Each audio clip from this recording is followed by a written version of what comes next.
Hello mga backyard. Ngayong araw na ito, isi-share ko sa inyo ang ating bagong rooster at ang ating showgirl, Silky. Tara, samahan niyo ako.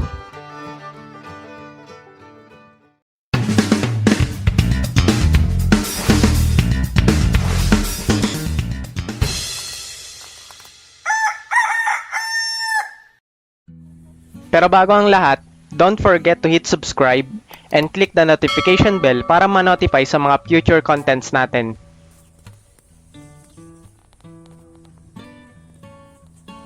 Nabanggit ko nga pala sa last content natin na wala na yung ating blue rooster. And sa mga ngayon palang makakapanood sa ating channel, ito nga pala yung tinutukoy kong rooster sa ating manukan dati.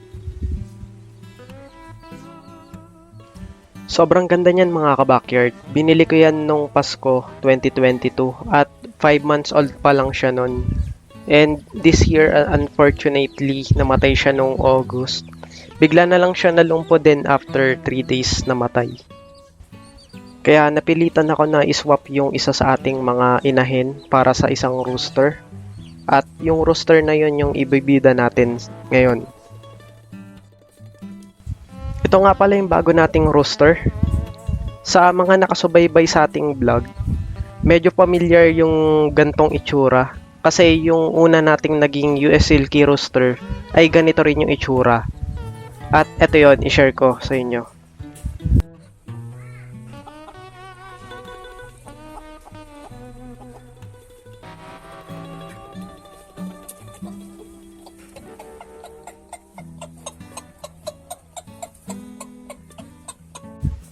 Ayan, ang tawag nga pala sa ganyang itsura ng silky ay Colombian silky. Hindi siya standard na kulay ng isang silky. Bali, resulta na siya ng pagbreed ng silky na may magkaibang kulay. Nasa 7 months old pa lang tong ating Colombian rooster. At ang naiswap ko nga pala na inahin para dito ay yung aking birchen color na silky. Naisali pala yan nung nakaswap ko sa show at nakasungkit pa nga ng 3rd place.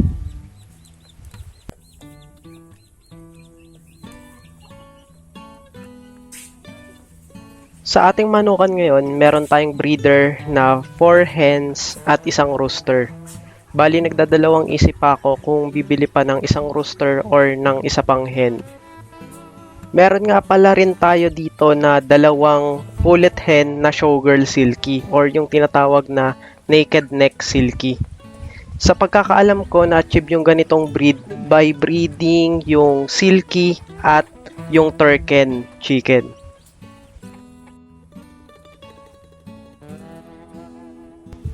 Di ko pa pala sure kung hen itong isa, pero karamihan ng mga kaibigan ko na nakapag-alaga na ng showgirl silky ay mukhang hen nga daw itong color splash. Tapos itong white naman na showgirl silky, yung sigurado na daw na hen.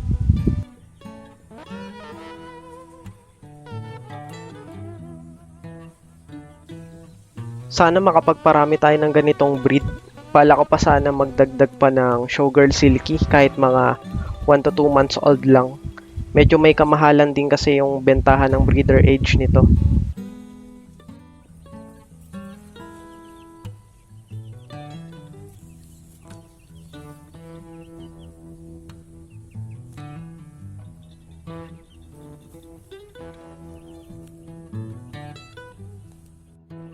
Yun lamang po at maraming salamat. God bless po and see you sa next video.